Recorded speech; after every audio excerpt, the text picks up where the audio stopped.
চারণমূলক বক্তব্য নিয়ে আসবেন আমাদের কবি জসিমউদ্দিন হলের অনেক গর্ব জনাব ব্যারিস্টার সাইদুল হক সুমন ভাই, যিনি চুনারঘাট ও মাধবপুরে মাননীয় সংসদ সদস্য হবিগঞ্জ স্যার হিসেবে দায়িত্ব পালন করছেন। আমাদের কবি জসিমউদ্দিন হলের এক উজ্জ্বল অহংকার আমাদের ব্যারিস্টার সুমন ভাই আপনাদের কাছে আপনাদের সামনে বক্তব্য নিয়ে আসবেন। শুরু করিতেছি মহান আল্লাহর নামে, যিনি পরম করুণাময় এবং অত্যন্ত দয়ালু।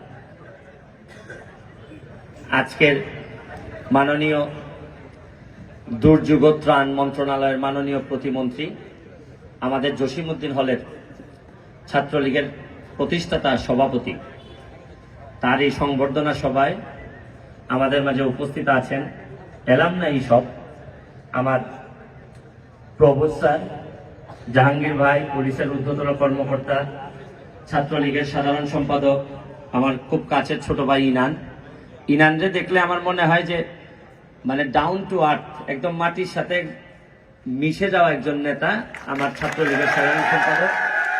আমার ওরা এমনি ব্যক্তিগতভাবে ওরা অনেক ভালো লাগে, যে ওর মধ্যে বোঝা যায় না যে বড় নেতা হয়েছে, এরকম কোনো ভাব ওর মধ্যে একেবারেই নাই।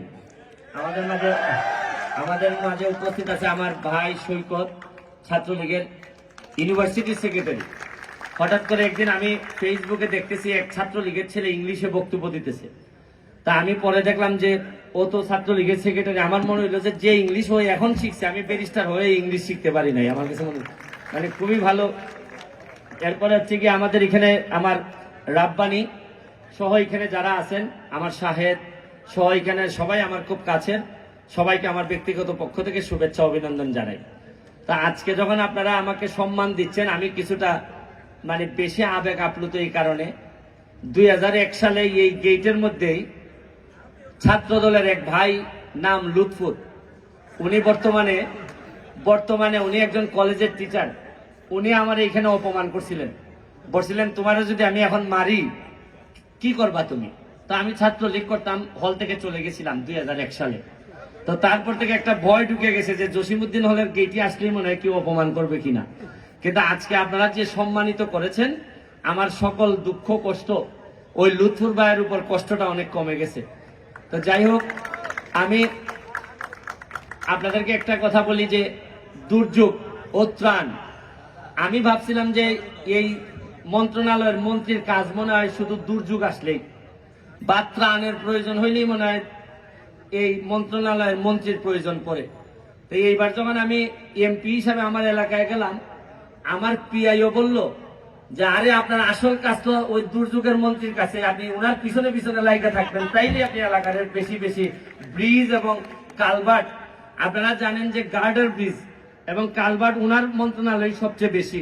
পরে আমি এখন খেয়াল রাখি যে দুর্যোগ মন্ত্রী কোথায় যায়, এদিকে আমিও যাই দুর্যোগ মন্ত্রীর কাছে। তা আমার অনেক ভালো লাগলো আপনারা দাওয়াত দিয়েছেন। তবে একটা কথা বলি শুনেন, জসিমউদ্দিন হল কিন্তু সাইজে ছোট, কিন্তু কাজে অনেক বড়। আপনি দেখবেন যে দাবা খেলায় সৈন্যকে যদি আপনি এক ধাপ করে একদম শেষ মাথায় নিতে পারেন, তাইলে কিন্তু অনেক কিছু বানানো যায়, মিনিস্টার পর্যন্ত হয় দাবা খেলায়।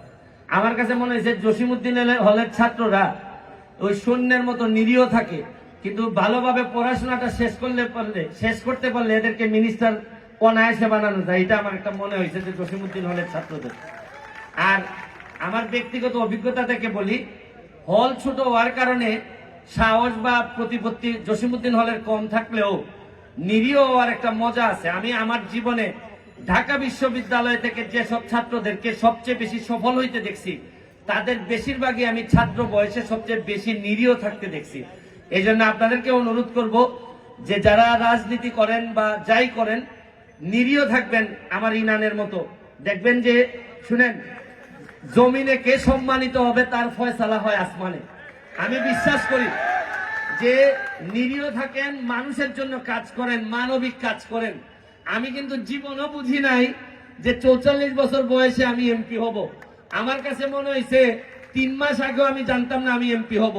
আমার বারবার মনে হইতো যে জমিনে কে নেতা হবে তার ফয়সালা হয় আসমানে।